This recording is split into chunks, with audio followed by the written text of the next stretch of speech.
Every story you love, every invention that moves you, every idea you wished was yours, all began as nothing. Just a blank page with a blinking cursor, asking a simple question. What do you see? Great ideas start on Mac. Find out more on apple.com/Mac. The detective said missing kids usually come home. What happens when they don't? Based on a true story. Police looking for John Gacy. We discovered bodies. By the looks of it, they're younger men. The things he did to those kids. He's sick. The system failed these families. Devil in Disguise, John Wayne Gacy. Streaming now, only on Peacock. Do you know how many there are? Up to you to find out.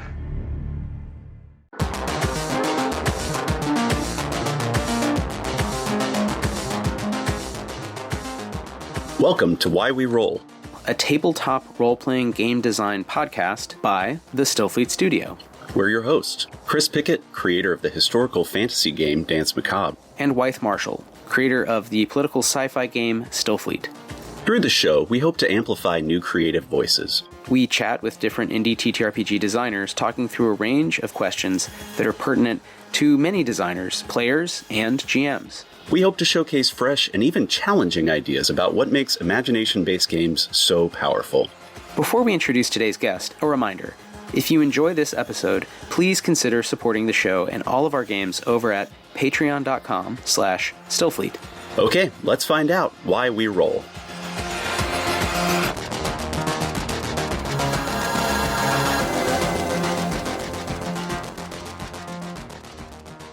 And we're live with Why We Roll. Hey y'all, it's Why We Roll. It's the TTRPG design podcast from Stillfleet Studio. As ever, I'm Wes Marshall, and I am Chris Pickett. And we're joined by Wes Franks. Hey Wes. We're going to stick the landing someday. I think that's kind of like a customary thing for podcast hosts to like not always nail the landing except for like one time when it really matters. That's what I'm noticing on my favorite two people talking podcasts. I love them. Hi, I'm Wes. I'm a queer, non-binary writer, designer, former streamer who now works in publishing, which is kind of weird. Streamer. Yeah. Like, I that's how I got. We can go into it a little bit, but that's how I got started on these mean streets of making stuff for folks. Was playing video games on the internet, so it's kind of weird. Yeah. But no, my pronouns are they, them. I work for Plus One EXP as their zine fiend. I'm their the project manager. I'm the wrangler of cats for like 24 plus games at any moment for each year. We do 2 games a month. One's adventure, one's story, and it is tested my limits. I have found my boundaries as a human being, and it's been very rewarding and it's been very cool. But also, it is like it's tough. It's tough out here. Yeah, I make it. I mean, yeah, that's a very fast turnaround. And then, right before we started recording, we were talking about some tariffs and things like that. I mean, I'd be curious to get into some logistics a little bit later on if that's something that you're down for. Yeah. But yeah, God, that sounds like a lot, Wes. That's a lot. It is a lot. Hey, it's one of those things that like I am always. My partner and I made a joke because I was talking about how somebody on like reality TV was like a shark. They never stopped moving. And my partner was like you. And I was like, absolutely like me. I feel like if I stop doing stuff, I stop moving, I will die. So I just keep moving, which is not healthy. And people should not do that. They should take ample amount of rest. Yeah, I feel like that a lot. Although the more I am middle-aged, the more I feel like it's more just momentum. It's like once I get going, I can keep it going. But if things slow down, it becomes harder. So we were talking before taping about recent industry shakeups, basically around tariffs and just fears of recession and whatever. And so, what do you do if you're about to launch a crowdfund, which we are? You are. I mean, a lot of people always are, right? If in the indie biz, you're often going out for money. So that's something we can talk about. But before we get into some, big abstract ups and downs and learn a little more about your thoughts, Wes, and your expertise, really. Maybe we could hear just some of your background. So you mentioned some of the roles, the many hats that you wear. You have a hat on right now, I think. But do you want to say about, just your life with games? Like the streaming thing, I don't know that much about. So in addition to all those other roles, but yeah, how'd you get started with games?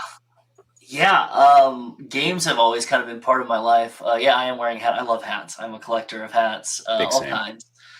I don't feel complete without one. I try to like accessorize every outfit with one. It's a problem, but I try to take care of my hair. So don't scream at me on the internet for not proper hair care. I try. No, but my game history started. So like as a kid, I've always grown up around like video games and board games. My parents, I come from a very rural, widespread family where I have a big family, but I don't know a lot of my family. It's that kind of like rural southeastern United States because somebody's cousin married into your family. And so now you have like a whole other kind of group. But I kind of always grew up around people playing games. And then I went to the foster care system, which was like a total like whiplash and everything. Because like when I was a kid growing up, like we were poor, but they always like their whole thing of parenting was like, here's games, like here's things that like you can like fill your time with that teach you things and like hand-eye coordination and things like that. Yeah. But like when I got thrusted into foster care, you kind of like my brother and I kind of got like you get stuck with a suitcase, and so you get dropped off in like these in different people's homes, and they take care of you, and they get paid by the state to take care of you, and a lot of that goes to your food and your welfare, and sometimes it doesn't. It's not a perfect system, but I have met a lot of kids my age, younger, older, in the similar situations as me. And kind of like the one way to break the tension with that was like playing a board game or playing a game. And so like it's always kind of been like inherent within like kind of like who I am as a person. It wasn't TTRPGs until high school. My buddies said, do you want to hang out every weekend and act like you're pirates? And so we did. And we started with 3.5. And then the game master discovered 7th Sea. And so we switched to 7th Sea, and then we all went to college, and we split up. And I didn't play games for like a couple of years, and then I found LARPing. I'm wearing a ripped flannel right now, but it was Werewolf the Apocalypse, which is like like the whole thing is like you're playing werewolves in flannel, and you got to rip your flannel when you turn into a werewolf and everything, right? I mean, I do think that a lot of the World of Darkness stuff is very entrenched in grunge cultures still to this day. So that tracks. I actually really like that. Yeah. It was weird. Also, like a weird time in college because like there were like tabletop like people around, but like it was very like trad gaming, which I still love my time in trad gaming. But I've kind of fully swung to the indies now. I kind of hung up TTRPG after college. Immediately after college, like I got my marketing degree. And immediately discovered that most of the jobs that I could get were unpaid internships at 48 hours. And I could already feel myself becoming soulless just by focusing on like that kind of industry. Which is not to say that we don't need marketers. We do need fucking marketers and everything like that to sell things in the state of the society that we're in right now. But I was just like, okay, I'm just going to hard pivot and focus on theater like I was doing a little bit on the side in college. And then I focused fully onto culinary because I found that theater was very, very hard and very, very competitive, and culinary was much less so. It's just harder on the body. And that's when I kind of rediscovered my love for TTRPGs. I didn't have theater in my life anymore. I didn't have I just had like such a rigid structure. So I had to like fill my time with things. And I also was poor, and like working in the culinary and service industry, you do not make a lot of money. You're paycheck to paycheck all the time. So you have multiple jobs. And so it was wild. It was absolutely wild because I would get off of work and I would play Pathfinder with some friends or Savage Worlds with some homies at like 3 a.m. after work. And like we'd go until 6 a.m. or 7 a.m. The sun would come up. And then I started working a job where I worked from 8 p.m. to 6 a.m. So I was able to play tabletop games during normal hours before my work schedule and stuff. And so I became kind of like a night owl, definitely a night owl kind of person. I started streaming on Twitch because I was just kind of like, I got to a very lonely part of my life where I was just working and working and working. I was also, I don't be weirded out by this. I love talking about it because I feel like people should be very open about it and talking about it. I had a very severe addiction to cocaine as a service industry worker. It was a tool. That is very real in the service industry. It is very real. Yeah, it is. So like I was spending a lot of time like awake and like in just like various states. And so like I started streaming, and then like very much like my whole life kind of imploded from just like me having a nervous breakdown at work one day and realizing that like there was a lot of stuff that I needed to put a hard stop to. So I stopped streaming, and I just like I stopped everything and I pivoted. I started working in tech. I graciously was given a job interview by a friend, and they hooked me up right before COVID. So I got a tech job that was able to transition to work from home very easily a year before COVID-19 happened. And that also afforded me more time to kind of focus on creative pursuits. And that's something that I lost in my time in being like a chef and everything, because I focused everything on food. It's a joke with some of my friends that it's a Wes story when I go back when I was a chef. It is a funny thing that we like repeat and everything. But I was able to have the time then and like the cushion of like having a better job with better hours, even during COVID-19, like when the lockdowns happened, I was able to focus more on like my art and the things that made me happy, which was connecting with people through tabletop. I quickly like started watching tabletop role-playing actual plays on Twitch, various ones from like LA by Night to like Critical Role, all of them. I was consuming them because it was entrancing to me, a theater kid. And learning all about it. And I'd known about it. I'd known about like podcasting and everything doing it. I'd even tried before, but it didn't succeed. It was just people fooling around with a microphone. We didn't know what we were doing.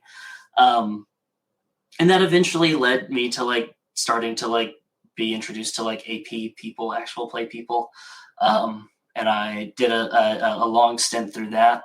I still enjoy it. I still love it. I'm working on an actual play project that's been going on for near 2-3 years now, that it's like my baby. I am like I'm editing it. Like I tried to get other people to edit it and I wasn't satisfied with it. And so I was just like, okay, I'll do it myself. And so I've been like really kind of like trying to focus on that, but then also writing, working, I was working in tech still while also like getting my beak wet with like writing games with the Gauntlet. I was writing like playbooks and like supplements for their games.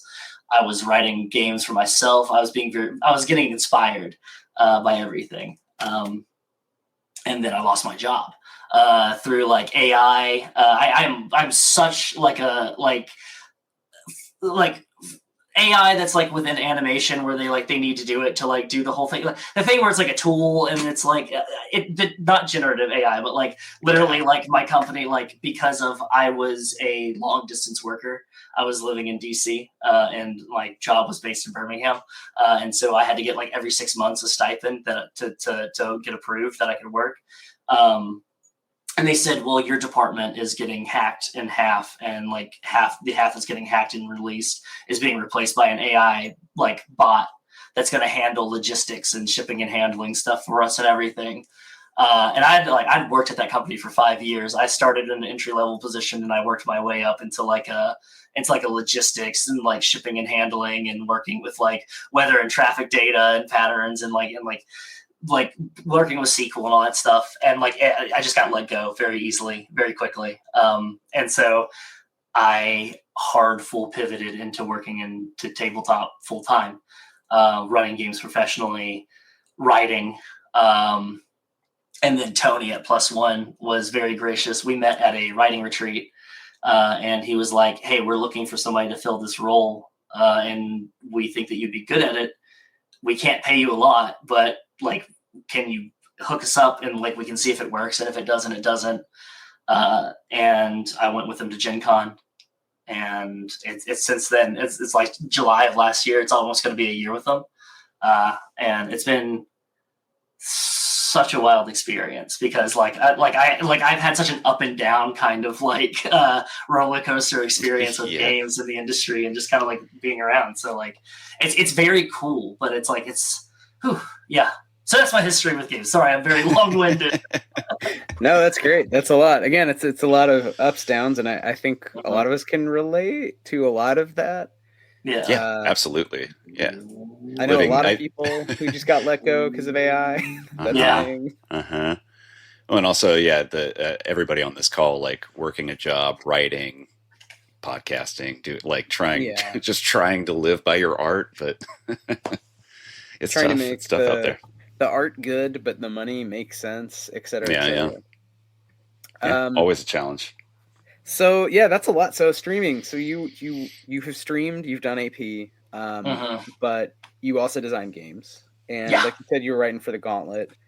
I want to get to come on in, but maybe you can tell us how you got involved with design. Maybe that's an interesting. I mean, Chris, what do you think? It's just kind of just like how'd you get into writing and that DMing? was going to be my question: is how did you hook up with the Gauntlet? What what started you writing? I think the thing that we hear from a lot of folks on this show is that it kind of bleeds, right? You're like forever GM for a while. You start making house rules, things like that, and then it kind of evolves from there. But everybody's a little bit different.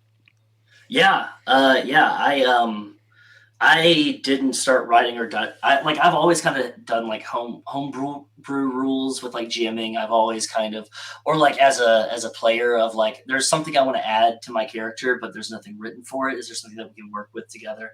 And so that was kind of my familiarity with designing as much. And when I started streaming The Between with Alex Rubitsky of the Gauntlet, I was playing the American, and like The Between is a Card from Brindlewood system game, and it's very much that whole Forge era design of open-ended narrative gameplay, open-ended mystery. There's no set solution. We determine the solution through finding clues and what we kind of glean through characterization. It's a lot of improv. It's a lot of it's improv with guardrails and rules and mechanics and everything. And there's an advancement for writing a custom move. And so that's like an option for you to take as an advancement where you write your own move to kind of help support what you're going for as a character. And so I did. And so I wrote something. And it was really cool when it paid off. And I really liked that. And that was the first one is free. And the rest of them you get hooked up and you're hooked into game design from there. And so I started getting involved in writing contests. I then got invited graciously to a writing retreat where it was just a bunch of writers working together. And there was a lot of workshops. It was in Tennessee. And I got to go up there, and there was a pitch meeting. And I had a bunch of ideas in a notebook. And I pitched out a handful of them. One was Moms as Bank Robbers. It was essentially Heat meets Desperate Housewives. I love that. That's a great idea. Love that idea. That was like I was like, I think this is solid. And person taking pitches, Jason Cordova, was like, that's solid, but where's the vampires? Like, what's the hook? Like, what's the thing? And I was like, oh, okay, yeah, I'll think about that and kind of see if I can frame with like something with like Mammon, the demon lord of money or greed or something like that, but I'll workshop it. And he's like, do you have anything else? And I was like, yeah, a Between supplement where it is the Between, but you're on a ship. I was very inspired by the show 1899. It had gotten canceled. I was distraught, and I had like essentially wrote using CFB. Like I was like, well, I'll finish it. I'll finish this myself. And so I kind of like wrote some loose rules where it was just like the framework of a game. And I pitched it, and he loved it. He dug it, and so he bought it. And so I got to work on that and work in development into that, and like write a game and then turn it in and go through the whole process of getting it edited and like having to go through red lines. And now it's in development. We're going through the layout process and the art acquisition right now for it. We did a backer kit for the Between, and it is going to be in the Sons of Another World book with a bunch of other campaign settings. It's a fully like fleshed out game by itself that you don't need the Between. Like you don't need anything. You can run it by itself, but it's there. And that was the jump start. I fell in love with it. I'd always kind of been around designers tangentially through like conventions and then also like being in like interview roundtable shows and everything about just talking about a different aspect of horror stuff and everything, and through like Discord interactions, and it's just you just meet people. And so I very much decided to like throw myself fully into it. Yeah, that's that definitely mirrors a lot of experiences we've heard on this show. And I'll speak for myself. I mean, I definitely think so much of it is a community. So it's not just like I have a cool idea and my friends like playing it. It's like then you meet other people who are doing their own cool ideas with their groups of friends and so on and so forth. And it's kind of like the power of weak ties. Like, you know, it's like one thing for your friends to like gas you up, but it's different for like strangers or new friends to like respond to ideas and intuitively jump in and what about this, or make them better, to challenge you in a constructive way. So that's very cool that you were able to like hook up with some really like awesome designers and just kind of really like designers take off. So that's awesome. I'm looking forward to that. What is that game? Can you tell us more about that game? Because the reason we initially were talking about having you on the show is come on in, but we're not even there, right? We're still going through the crazy. That's the next step. That's the next step, I'll tell you. But like, with Unsinkable, you play a class of people on board a ocean liner called RMS Kronos, called the Ballast class. It is essentially like a short straw person where we handpick random people, and you are essentially tasked. You have carte blanche across the ship to investigate things because like there has been a disappearance of a ship of a similar family and everything. And so it's kind of like the response from the company, the Sapphire Star Line, is like, okay, we will take direct involvement and investment in making sure, but like there's so many things that we can. It's very much very grim. We're playing on classism and like poverty, and very much that whole thing of like, oh, there's issues, well, you need to fix it amongst yourselves. We're not going to give you a lot of resources, but your survival is dedicated upon your own and peers that you have to trust or not trust. And so there's different characters. You can play a doctor that just so happens to have a mind network of other doctors from around the world, including anything from limited to like an alienist that's just like making breakthroughs in psychology, or a battlefield medic that is currently fighting in Russia during the conflict at this time. It takes place during the turn of the century. So there's a lot of like there's a lot of just like border wars happening around Russia and Prussia and that whole area. But it takes a lot of like it throws a lot of like cultures, and I like working with like a lot of different people to like make sure that this whole feeling of being on board this ship, this ocean liner, is like well represented. Because there's threats that threaten the ship. There's like you have like you have the first class, the second class, the third class of people, and you have to make sure that they stay safe from pickpockets on board, ghost ships, and iceberg that chases you like Steve Silver's Duel. And so it's all about kind of like gathering together with all these different classes of people and kind of throwing aside those ties and bringing in people that even from like cultures that might be opposed to somebody. One of the characters, you're a French Foreign Legion like person that has abandoned your post. You're a derelict of duty, and you're a stowaway on board the ship. And so it's a lot of like kind of like wrestling with like what you did for another country because you were hungry, and like it ties a lot of those kind of themes around the turn of the century, and just really looking at how a lot of things mirror what we're going through today. But it just puts it on a nice ocean liner. Yeah, well, I gotta say, there may not be a better setting to explore. Well, I'm not going to say there's not a better setting, but what a great setting to explore class politics and classism just on a boat at the turn of the century. Like, it's funny, as you were talking, I had like a weird sense memory. And I think like Titanic came out, 1997? I think I was like 12 or 13 when that movie came out. Yeah, and I was 4, but yeah. All right, calm down. It hit my household like a bomb. Like, trust me, my mother was all about it. But yeah, I do think, like, looking back, that's one of the first like clear media depictions of just straight classism that I can remember seeing. I don't think it's like the first or anything like that, but at least in my memory, being like, oh, they literally have first, second, and class citizens on the ship, and it's extremely stratified and rigid, and yeah.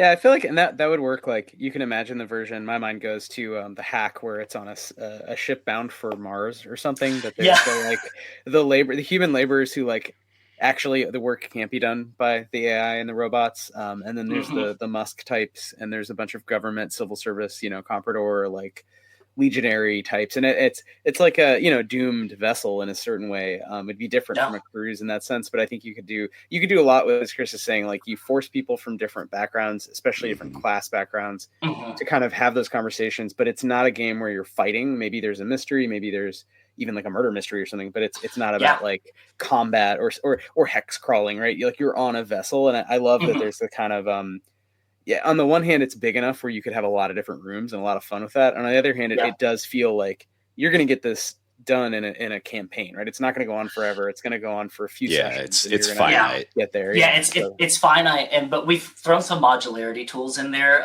There's multiple different like paint the scene prompts for depending on what part of the campaign you're in. There's some rules for like RNG that we've made for like certain points of the campaign where the rooms switch up, and like as you start investigating, you find that everything's topsy-turvy. It's folding in on itself. But yeah, like it's very finite. We want to have that nice, like captured, like this is a whole experience that you can go through, and you're able to cherish it. It's within a short amount of time, so you can get back to something else, or you can play a different game, or you can play it again with a different kind of combination of things. Sure. It also feels like we were talking about with Erica Bridges about like Nostos, like this, and I mentioned that train game that had come out that's card based, but like people are doing a lot with journeys, and I think there's something to an era when I think a lot of us feel more and more trapped about kind of imagining, traversing space and the connections that affords, and these moments of discovery that aren't about, again, hack and slash, but like realistically traveling. Like we're all trapped together on a thing, whether it's a metal tube across the desert or through the sky or through space or across an ocean. There's a feeling at once of being trapped, but also like, okay, let's go somewhere. Let's imagine the future otherwise. So I think there's something to these games popping out. But I like where yours is going. I want to play that. I like the idea of being able to put very entertaining experiences and putting personal touches on them, but also political touches on them. I'm not trying to reinvent the wheel, or I'm not trying to like shake people awake or anything with my game. But I just like to put people in different perspectives, different shoes. Because I even if it's like a perspective where it's like you play the captain of the ship. That's one of the playbooks, and your whole mechanic is about bossing people around. And eventually, if you boss people around too much, then a mutiny is on your hands. And so, like, I really wanted to investigate power dynamics and like just I wanted to put people in the perspective of like miserable people, and so people can understand the thought processes in a safe way of like what happens when you have human lives at stake and what makes you the person to make those decisions or something. Like it's on something as insular and microscopic as a ship in the ocean. So it's not like world cataclysmic levels, but there might be within your game. That is the thing, that it could lead to cataclysmic world ending things if you allow to happen what happens at the end. Like, it's things. That strikes me as very Lovecraftian in a way. Like, a lot of Lovecraft kind of story arcs are like, well, I'm just a professor at this university, and I found this cursed book that happened to unleash an elder god onto the world, and now we're all fucked, or like what? Sorry.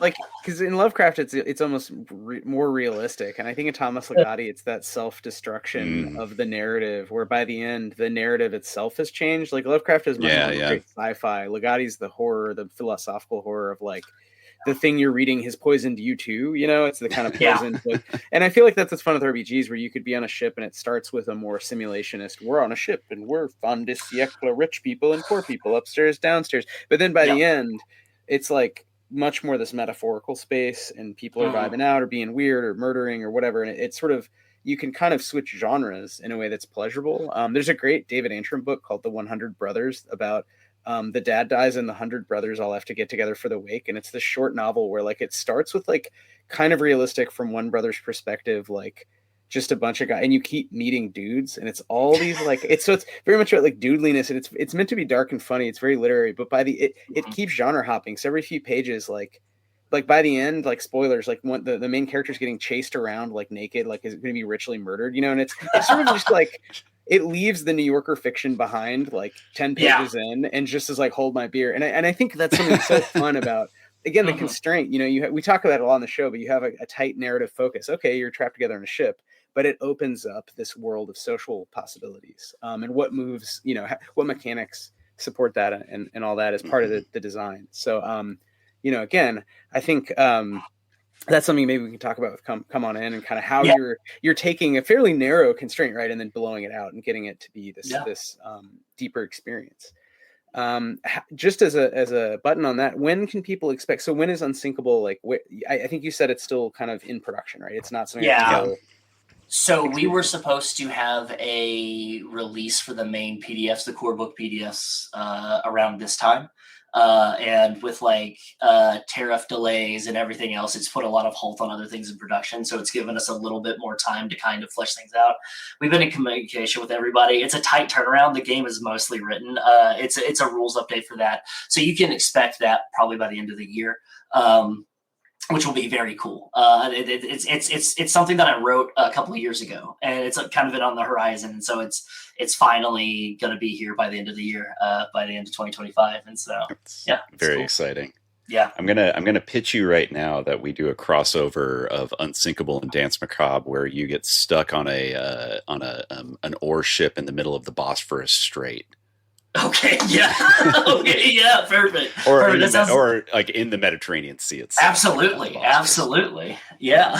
We'll talk. We'll work on it. Yeah. No. There's a friend of mine that's making a game called One Last Summer, and it's set like it's very much like Mamma Mia, but with like the Big Chill, where it's like Mediterranean. It's like your summer, but you're like learning stuff. It's very, very like there's not a lot of horror or sci-fi in it at all. It is very like interpersonal relationships and drama.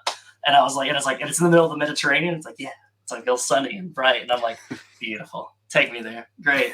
Why not? The light only obscures the darkness. Yeah.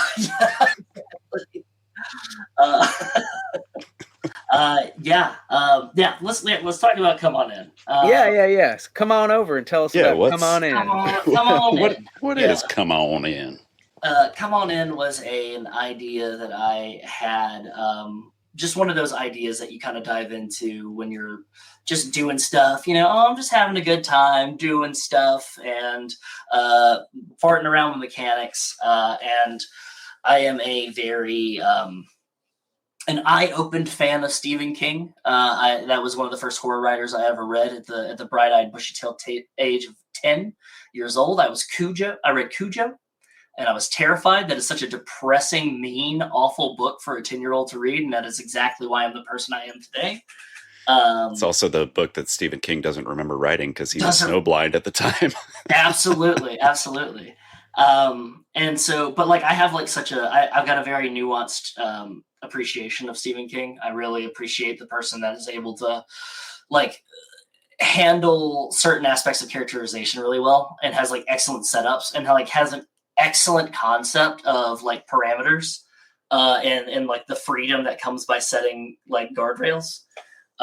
And so I was going through like a renewed love of that. I also love True Detective. I love media that has morally questionable characters that are trying to do the right thing, but like it is doing the wrong thing because I just like those questions of like, who ordained that you're the person to do that? Like what kind of person do you have to be to get in the headspace that you think that you're so important that you have the right to like kind of push boundaries to do the right thing, and how their lives must be utterly miserable. And I had a thought of like, wouldn't True Detective be wild if there was a vampire doing the killings? And I kind of wrote it down, and I started formulating it, and I was like, what are the things that I love? And I love small town horror and small town mysteries. I love having a set amount of side characters, but where they feel enough to feel like a mob, like The Mist, like it is people at a grocery store. But it is not so many that you feel like you're just a dot in the middle of New York City. I am a New York City not fan. I understand that people love New York City. Love that you love New York City. Hey, whoa. That's more New York City for you, okay? I love I'm sure I'll love visiting. I've been trying to set up a visit. To go hang out. Come on over. Let's not go crazy with the. I know that you love New York City. It's a give and take. It's a give and take, and it's the thing. It's not my acquired taste, but I love the kind of stories that can happen. I love the boroughs. I love like small, like where there's constraints, and like if you leave outside of it, you might leave that story forever.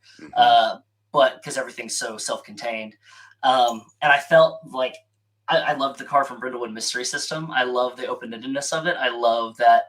The writer's room feel of it. I love television. And so having a group of people at a table pitching things and then being like, oh yeah, I love that. Let's pick that up and let's take that and get a dash of that and everything. So that is such a more satisfying like table experience I've had than like playing Call of Cthulhu. I like Call of Cthulhu. I like DRP. I love my trad games and everything like that, but like I don't have as much fun because I'm just not that kind of player. I'm not like I hit my mic. I'm so sorry.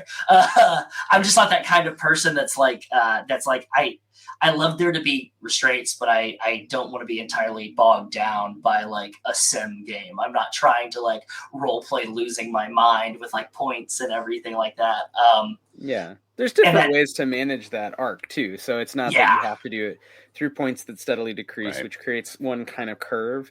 And I think actually in True Detective, what's interesting in a lot of these, I mean, even again, going back to Lovecraft or Ligotti or Stephen King, is sometimes the characters do have that, but which is more like The Shining, right? But a lot of the really good books, that doesn't happen. It's more hockey stick. They're kind of like, I'm going to be okay. And then, holy shit, right at the end, or, there's some moment, there's the kind of revelation, the apocalypse, right? And I think that's a different way to kind of simulate that you wouldn't use points for. You probably have some high level, I mean, this is a question. How does Come On In, bring the detectives to that moment where they're like, we're going to kind of leave our day jobs behind and probably our lives. Like literally we might die. Definitely we're going to go nuts, whatever. We're going to lose our families. Like we're going to go on a crusade, which in the 2020s, like, is a strange thing.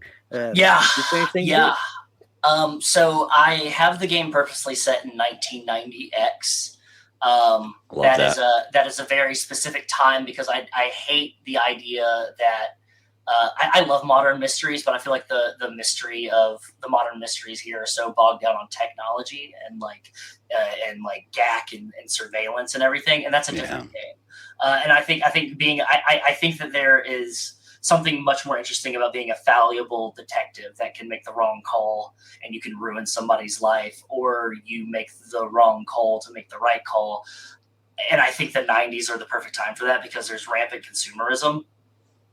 The game is also set in Louisiana. It's set in coastal Louisiana in Terrebonne Parish. It's in a fake town, Bon Soleil, but it's in a real part of the world. And I wanted it to feel like a distinctive timeline pre-Katrina, because Katrina changed everything for the Gulf Coast. I've got family that lives in Biloxi and Gulfport. My aunt's husband, I say it because my aunt's husband, I love him to death, but he like used to work for the Coast Guard doing hurricane mapping and everything like that. I've got family from like Appalachia all over the place. But like I'm very, very Southern. And so like I grew up around small town politics, small town police officers. I've seen people that people didn't like, and they kind of like had the police take care of them in different ways. Just as a kid, I've witnessed it.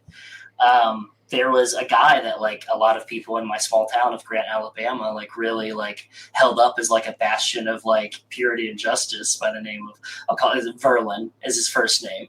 But it turned out that like, you know, and he was hiding things, you know, he was very outwardly a hero. He was very outwardly a bastion of justice, but like he was hiding a lot of things, a lot of corruption that he was like, that he felt was necessary to do his job.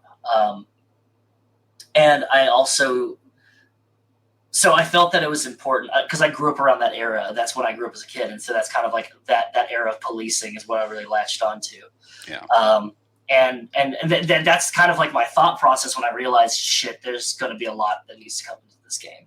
I can't just I can't responsibly make a game where you play police officers in 2025 and there not be a lot of thought and a lot of like details to make sure, like a lot of details and a lot of tools provided to the players to make sure that they do this responsibly.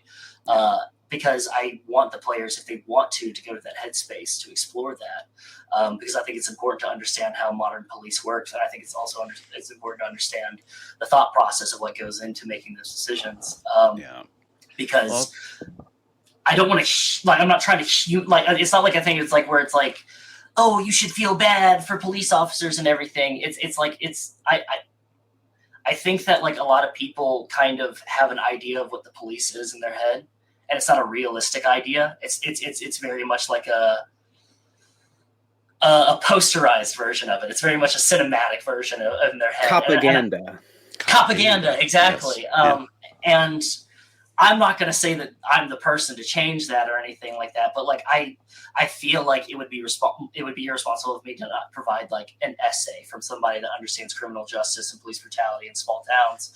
And like it would be irresponsible for me not to include facts and like even if it's just in a trivia format of like, did you know that like Louisiana State Police has like some of the highest forms of corruption when it comes to murder investigations, where they just roll it over on people because they're trying to get ahead and like trying to collect like drugs in their office. And I can say that that's not allegedly, that's a thing that they were actually tried of doing and like found for like within police like corruption. And so like to put details of that and next to like a character creation where it's like, hey, you pick your like character creation mode of like what kind of detective you are, and it's named after a detective from media.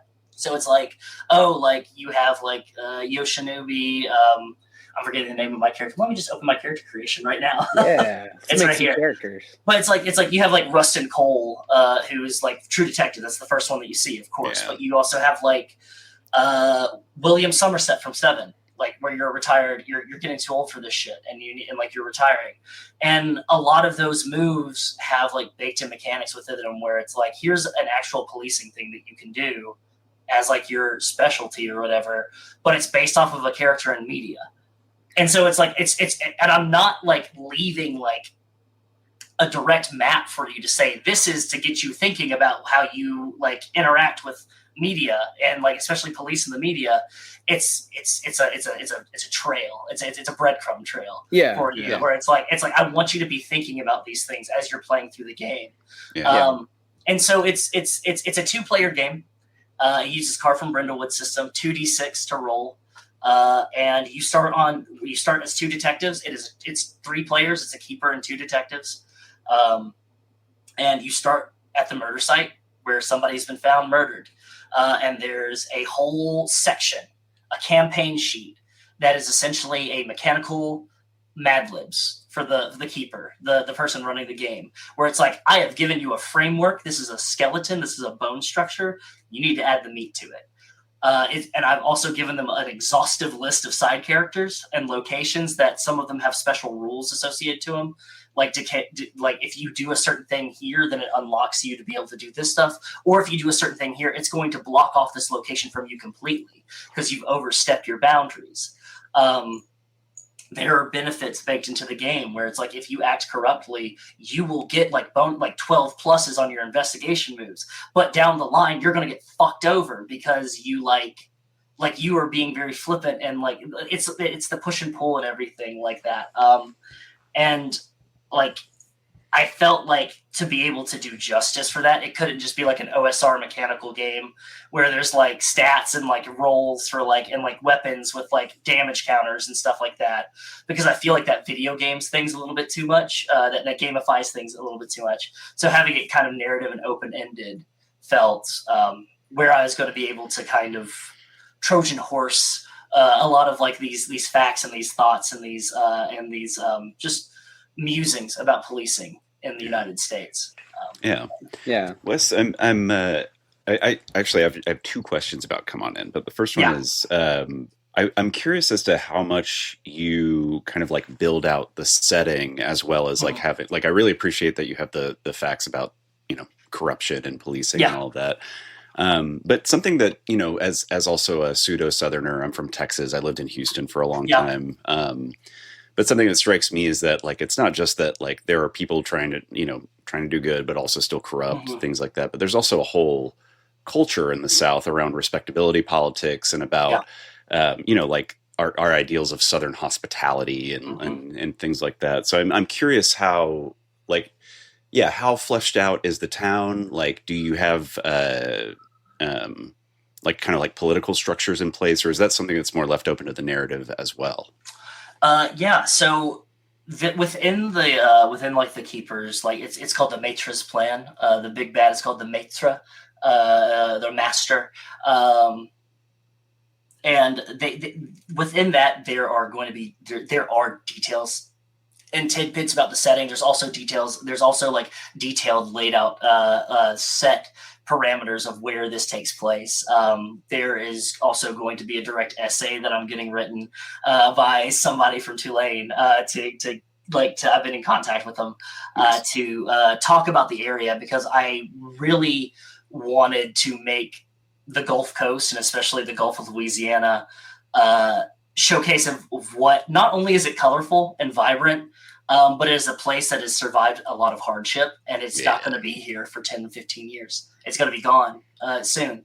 And there's like crawfish farms, there's gator farms, there's churches, there's tent revivals, there's Catholic churches, there's Baptist churches. There is a town hall situation where there is a mayor and there's like a city council and everything. And those politics kind of come into play as you start realizing that this vampire is slowly taking over the town one by one. And it's very much Salem. That's where the Salem's Lot comes in, because there's mechanics built in where it's like, depending on who gets taken and who gets turned into a vampire, who gets turned into a thrall, who gets eaten, like what things might turn out and how the town might react to that. I really wanted to take my personal experiences of like my family living in the area, but also just like other people living in the area. I'm going to be bringing in some other writers to write what I'm calling cold case files. They are outside of the town snippets into Louisiana as a whole, including New Orleans, but also like Cancer Alley, and also like North Louisiana and around Galveston as well. Of that whole area of like different crimes that have like been committed, and to give a snapshot of the world and like to have like realistic characters within these pieces of macro fiction where it's not like, oh, you have to have a set structure and everything like that. This is a snapshot, and that's what we're giving you as a snapshot, and you're able to manipulate how that snapshot looks. And to also give you flavor of the setting, the time, but also the culture that you're in. I'm like also trying to like do my best with what I have. I'm getting it ready for crowdfunding. Right now, I don't have a lot of money at all, but I am like trying to do what I can. But I'm gathering resources on like the federally recognized tribes that have land there, that used to have land there that aren't there. I'm going to try to get writers. Like I've got a writer from New Orleans. I'm getting a writer from coastal Louisiana to kind of like give me some guidance, but also help lay some vibrant groundwork. To make it feel a little bit more fully realized. There's so many limitations that one person can have writing a game. And I love that collaborative nature, and I love bringing people in. And even if that means I have to like slice up my pie share a little bit or something, then that's fine by me. We have the same issues with like, and I really respect that. My family is from New Orleans and Baton Rouge, and I didn't grow up there, but all my cousins did. You know, we have the same issue even with DANSE MACABRE, right? I mean, you know, we're talking about people who've been dead for hundreds of years if the game is set in exactly 1390. And yet, of course, these are contentious issues around, the evolution of the Mediterranean, the Middle East, what is quote unquote Europe, Western Asia, different religious identities. And so it's like, who is the right person to hire for an RPG, and how much information do you want? Because you don't want to like bore people, but you want to do some of the, the sort of do some of the legwork, educational work. Yeah. Yourself. Yeah. And then also, as you're saying, Wes, I really respect, that idea of threading through, like making it lively, tied into the setting, the mechanics, but also like, you do kind of want to show people this is why we're interested in the setting, in this place and time. Yeah. This is something real. It's not, this isn't pure fiction. And that's one of the, it's a bonus because you can draw on real history, but it's also this challenge of like, okay, now I have to kind of do it justice. And so, anytime you're doing that in the present and it's a real place, especially a place with a lot of marginalized people, obviously you got to respect the legwork of like, okay, let me contact as many people as I can, try to get, this broad array. And then as you're saying, it is material at some point. It's like, obviously you want to pay writers, you want to pay consultants. And there's a point where you're like, okay, well, this is what I got, so we're going to either move forward, not move forward, whatever. So I hope, the game sounds rad. It sounds like you've done a ton of work. I was wondering maybe, we could transition and talk a little about like the product design and just in Kickstarter or whatever crowdfunding platform, plan. Cause that's something, before we started taping, we're saying, oh yeah, we're about to do that too. But also the fucking tariffs keep changing. And so the whole thing is just like, it sort of gives you the whiplash of like, I don't know, like, I wish it was all like not changing, like good or bad. It just feels like, how do you make these decisions if you don't have capital to lose and you kind of have to, you have to at least pay printers and like say you want to pay like consultants, you want to pay the other people, like even if you're not trying to make money on something, which is also not a great way to run a business, but I feel like that's how a lot of RPG folks, and maybe you could say a little from the plus, I don't know to the degree you can speak for Plus One or your experience there, but you must work with other creators who are in the same position, right? It's not so much about money. It's more, can I make a cool thing that's fun, right? Yeah, the TTRPG industry has a lot of money in it, but it's not being thrown at the indie side because there's a lot of companies that have found ways to hold on to as much as it is possible, and that's the state of that's every industry, but it's especially visible here because we're not as large as other industries. There's not as much flack. There's not as many big sharks, and so making a game like Come On In is very scary because. Like I've shopped it around to some different places, and it's either because of the tariffs. Like I had something almost locked in, and the tariffs. It's like we have to focus on other in-house titles that are already prepared and everything, and that we need to support supplements and everything, which I completely understand. You have to shore up. You have to figure out what excess spending is not a thing that we can like really do. Publishing TTRPGs is really tough. Right now, it is. There's not a lot of options for stateside printers for people. You have to go through China, but there's other options. But you have to be very like selective with where you start looking, because at any moment there could be a tariff put up because one of our leaders doesn't like a person from that country, and so it'll affect you. There are a lot of people that are being very confident. They think that these things are going away. I'm not so confident. History repeats itself. This feels like Weimar Berlin right now. Maybe I feel like we're in the 30s right now, and like there's a lot of like sexual liberation and art happening, but also at the same time fascism's here. Just rampant conservatism and fascism. Revanchism, I like to revanchism back to another for sure. century. The Dark Enlightenment stuff, Chris. We've talked about. Dark Enlightenment bullshit. I like to quote Kentaro Miura, the author and illustrator of Berserk, which is that time is not a circle. Which actually tying it back into True Detective. He says time is not a circle, but it's a spiral, right? So we have these kind of echoes of the same things that happen, even though our position has technically changed. It's wild. And I think one of the harder truths on the left is that there isn't some easy. It's not the era of I don't know when if to the degree this was true, right? Imagine Mao's alive. And, maybe even before the Sino-Soviet split. I mean, again, there's no real good time and perfect act or anything, but just modulo all that. Imagine a time when you could say, okay, there's a second world, there's a third world, there's options, right? And the options feel vibrant and they're doing something new and they make mistakes, and those may be horrible mistakes, but also, hey, they're not the US. They're not as bad as the US. They're not as bad as the Nazis, whatever. And and they haven't fallen back into the revanchism of, the Islamic theocracy or whatever else, right? I mean, they're doing something new, and it feels like today in this world, it's not even that there's U.S. empire and no one else. That was like I'm 41 when I grew up. That was it, right, and everyone else had lost, quote unquote, and that's of course not true. And there's Cuba and many other stories, takes you can have on China.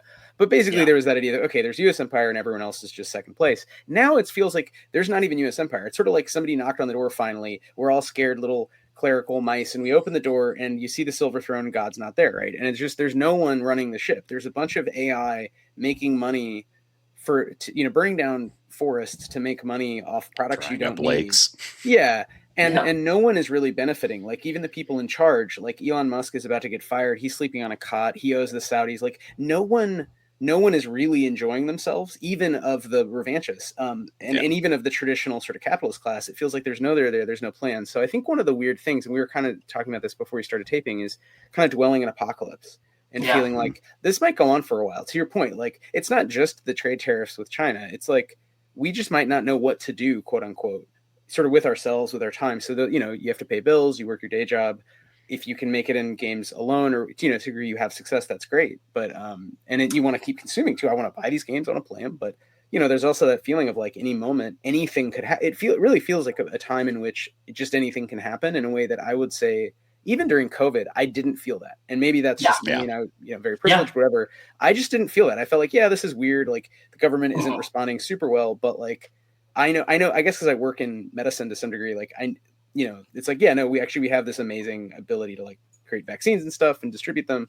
Now I kind of feel like it's not again about science or something. It's like there's no one to do anything real. What are the cops doing? They're deporting U.S. citizens kind of at random. I mean, it's like you said, it's kind of the state terror, the internal terrorism of the state.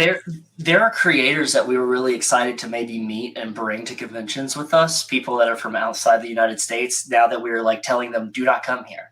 Like was Hassan Piker got detained in Chicago for from coming from France because his name's Hassan, and also people know who he is and they know how like loud he is and stubborn and everything.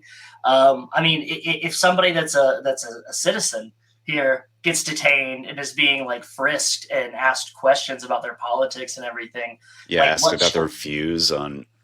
Yeah. Rowan Deckard is not coming to Gen Con. They're not coming to. Probably not coming to PAX Unplugged. Like they're like the conventions that we're used to, that you're going to go to. You're going to be walking into that convention hall. You're going to be like, this feels weird. This feels different. This feels emptier, and it's going to be a lot of like the people that rely on these conventions.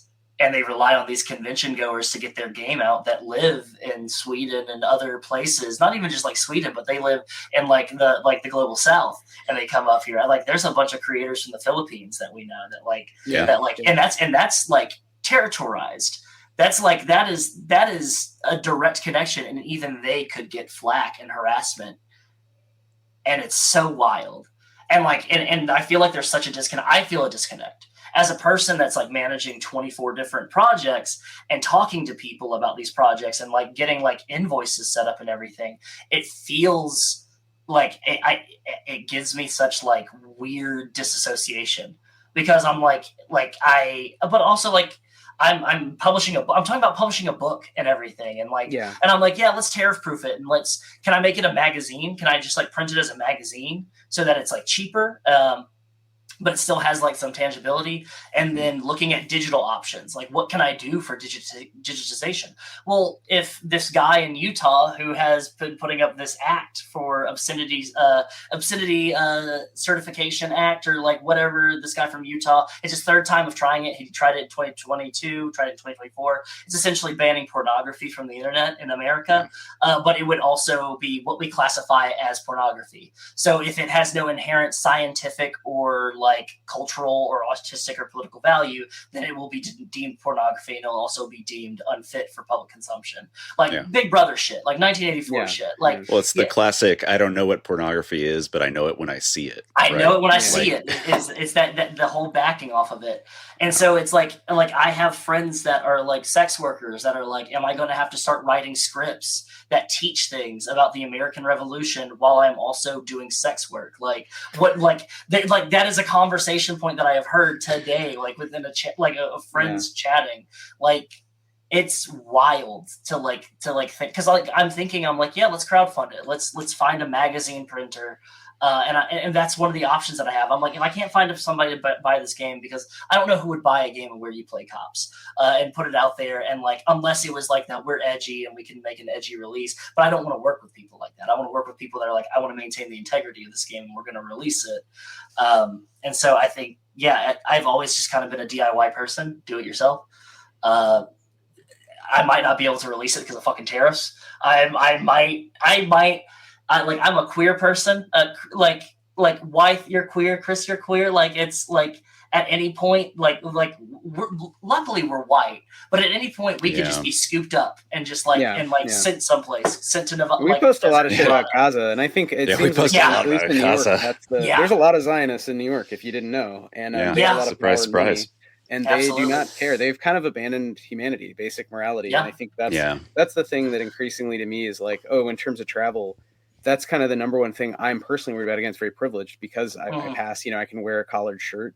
I have a university degree, but because of Gaza, it's like, oh shit. I mean, at any moment, anyone could just look at a feed or I also don't want to stop talking about it, because it's kind of the great moral failing of the 21st century so far. And it's kind of like, well, holy shit, is no one going to say anything? You know what I mean? You're standing on a crowded street and you're like, you've got people in the tabletop industry that are proudly supporting that shit and shaking hands with people and everything like that. And people are giving them money. That's like that allows people to look at the status quo and look at how normal things are. And and if they don't, if some people are Zionists by convenience, and that's a wild place to be. And that's most of that kind of comprador class. The people who own media businesses in New York, by and large, they don't want to talk about it. They're defaulting to Zionism because they sort of don't want to be bothered. It's the head in the sand thing. If they see the failing rate of profit, they see that no one is governing. They can't even do their own deportations correctly. They can't do AI. They can't do any of the things they're saying. And so they're kind of putting their head in the sand and saying, well, we're still pretty good at media here on the coast. We're good at our jobs, whatever it is, healthcare again, but they don't want to be bothered with, politics, right? They sort of are still imagining that they're in that 90s bubble of just U.S. empires protected, and internally, whatever divisions we have, they're not that bad. It's like, no, they're really bad. All to say about the magazine, the product design, turn it back to RPGs. So that is a question, like Wes, what does success look like for you in this moment? We're not going to hold you to it, but just to sort of spitball, is the idea, for example, I'm just brainstorming here. You can feel free to correct me, but maybe there's an edition that's like a lighter touch edition. It's a little cheaper. It's still perfectly nice, but it's not exactly the product you had in mind. And then maybe you go back and do in a year or two a bigger edition. You sell it. Hey, maybe we'll collaborate with you. Maybe we get capital to do that. I don't know how that happens. We rob a space shuttle. I don't know. But what does success look like in terms of the crowdfund, or is that you can't even say? No, money is just, it's all a consensual hallucination. I think if it gets in people's hands and everybody gets paid, that's a success. Like funding. And it's so scary to fund something like this, because I know a lot of people have to do strategies and tips to get their game funded. And if you don't get it funded in the first 48, then you better hope to God you get funded in the last 24, that kind of thing. And there's statistics, and there's times when you should release it and everything like that. But it's like, I don't want to have extra bits and baubles. I think if the most extra thing I want is like the fucking Taxman edition, where you get a leather embossed fucking folder to put your book and your detective notes in and your pencils, so you look like Rustin Cole from True Detective. I think that's the biggest thing that I want to do, and it's even make 5 of those. I don't know, because I don't know how expensive that. That's the stuff that I'm starting to look at, but to just make the game I've had so many people. This is kind of like a testament. I've had so many people in my life very much offer their services to just help me out as a work trade, and that is something within itself that is a joy. I love the barter system, and that's if I make this game and I get to make it and I don't financially ruin myself. If it helps me pay off some debts and I don't financially ruin myself, I would love to be able to have something to hand to people. That's about it. That's I feel. That's a very humble way to be about things, but also that's all I need. I am a person that does not need many. My partner and I are talking about living in an Airstream or a trailer, or like some kind of camper, and being very rustic. Is this, Wes, your first campaign you've run yourself? Because I mean, PoE's done a lot of stuff, but is this your big, like, let me do one myself? Yeah, there was the other one that I ran for Villains. My actual play that I'm still working on was my first one that I ran for itself, and nice. I didn't even succeed.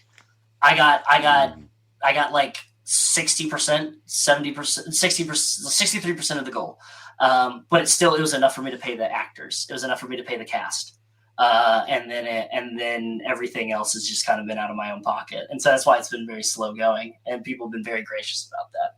People ask me about it and people are very gracious about it. But like, it's like, that was tough. That taught me a lot. That taught me of like, I don't want to do this without having a complete product ever again. I don't want to, because I funded that without having it done. And I was like, I never want to do that. I see people that have crowdfunders and it's off of concept art and it's all conceptual. Like even with like mechanics written as it is right now, where like all of the game except for like the essays and like the keeper section are written, because I want to play test it and I want to be able to write my notes on it and everything and have it finalized once I get done with play testing. But that's one of the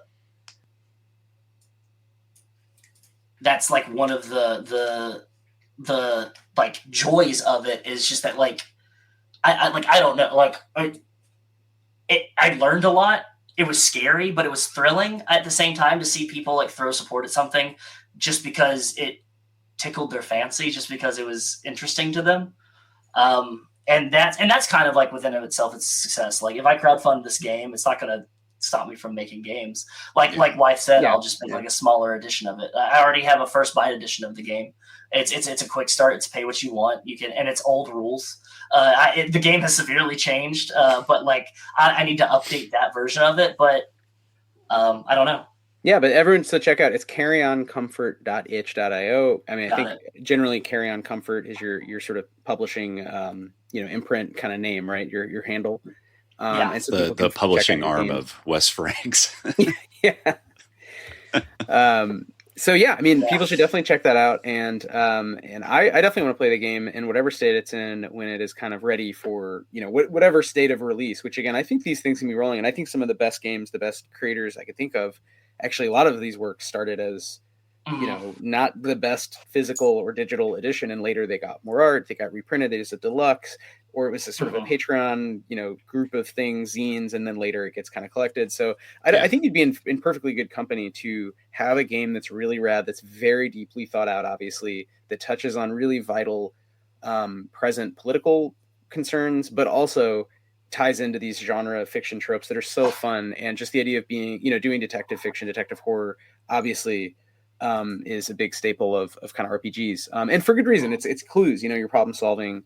You might have to shoot something, but like I kind of, everyone I think loves that about Call of Cthulhu, that like in real life, it's kind of hard to, like, unless you're, a soldier, like most cops, I don't think are necessarily that great. I shouldn't, they're probably not all that great at shooting stuff, right? Like they kill things often by accident or brutality, just when you open up, when you open up like 12 rounds at something, you might hit it. But I love that. Like a vampire also is probably immune to bullets. So I love the whole design of like, let's make a game where we're not gonna, we're not shooting Cthulhu, we're not shooting vampires, we're doing something else. And what can that mean? And it's very much like do you hold on to your ideals, or do you let go of what you were before to take care of this evil, or like that, like what is it worth to you? That kind of thing.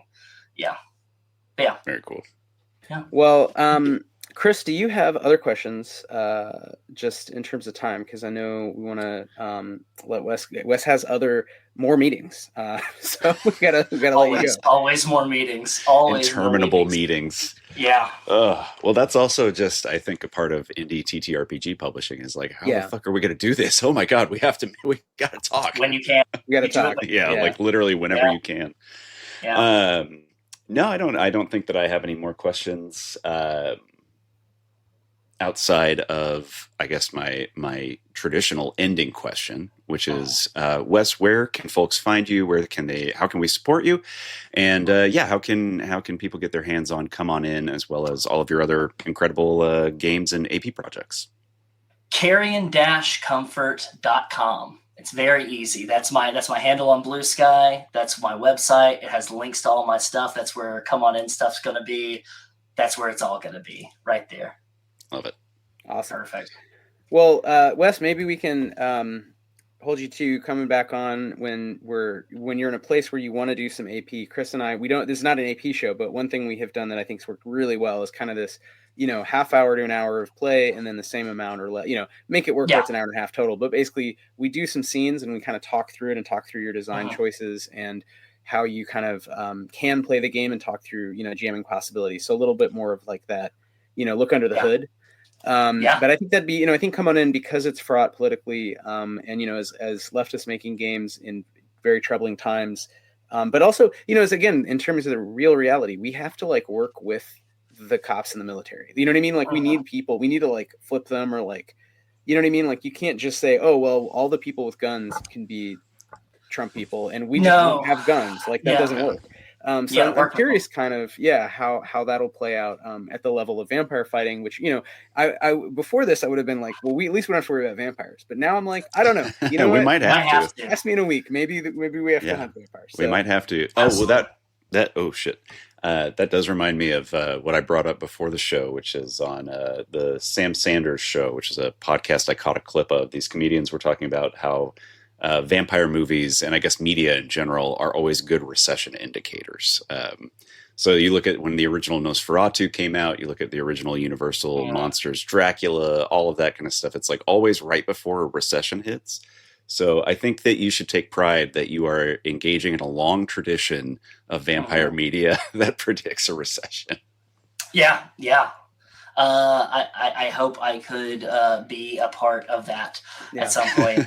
Yeah, we talked about the past, but the vampire was originally, about among other things, the terror of darkness and certain animals, but also I think there's a very gender dimension to the vampire's action. It's usually male on female violence is a big part of it.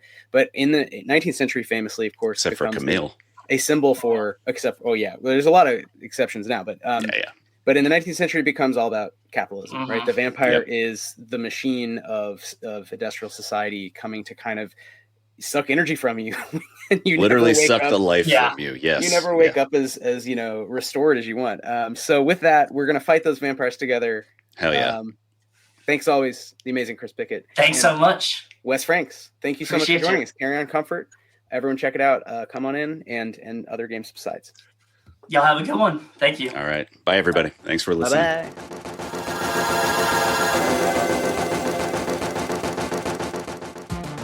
Thanks for listening to Why We Roll. Our theme music is by the brilliant Sam Tyndall and Arpline.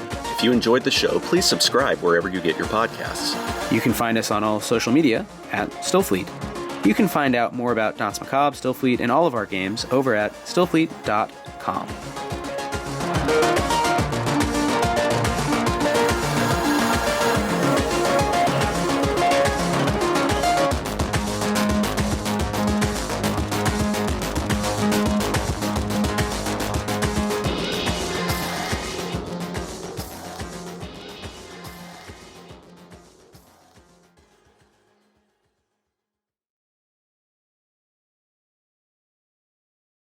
Hey there, I'm Hugh from Moderation. If you like today's episode, why not check out The Next Session, your D&D agony aunts there to answer all of your questions. Join Adam and Alyssa as they answer questions sent in by listeners like you about how to solve the problems that come with running and playing in all sorts of different tabletop scenarios. Available wherever you get your podcasts.